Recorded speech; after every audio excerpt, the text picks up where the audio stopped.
2026 FIFA world cup లో Argentina జట్టుకు మరియు కెప్టెన్ లియోనెల్ మెస్సీకి రెఫరీలు, ఫిఫా అధికారులు అనుకూలంగా వ్యవహరిస్తున్నారు అంటూ పిటిషన్లు ప్రారంభించారు. టోర్నమెంట్ లో అర్జెంటీనా ఆడిన కొన్ని మ్యాచ్లలో, ముఖ్యంగా ఈజిప్టుతో జరిగిన రౌండ్ ఆఫ్ 16 మ్యాచ్ లో రెఫరీల నిర్ణయాలు వివాదాస్పదంగా మారాయి.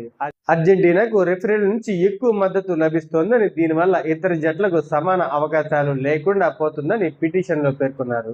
ప్రారంభంలో ఈ పిటిషన్ 1.6 మిలియన్ల సంతకాలతో మొదలై తర్వాత కాలంలో ఇది 5 మిలియన్లు, 9 మిలియన్లు, ఆపై 10 మిలియన్ల మార్కును కూడా దాటిపోయింది.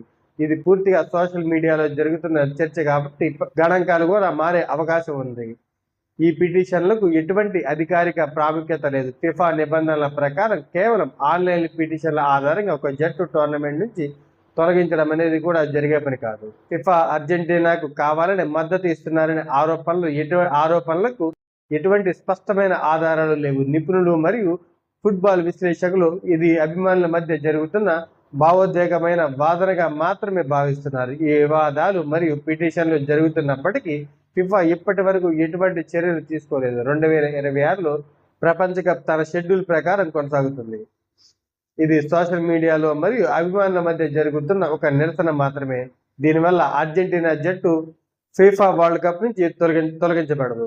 జూలై 16న అర్జెంటీనా మరియు ఇంగ్లాండ్ జట్ల మధ్య సెమీఫైనల్ మ్యాచ్ ఆడటానికి అర్జెంటీనా జట్టు సిద్ధంగా ఉంది. ఈ మ్యాచ్ ఇండియన్ టైం ప్రకారం జూలై 16, 12:30కి మొదలు కానుంది.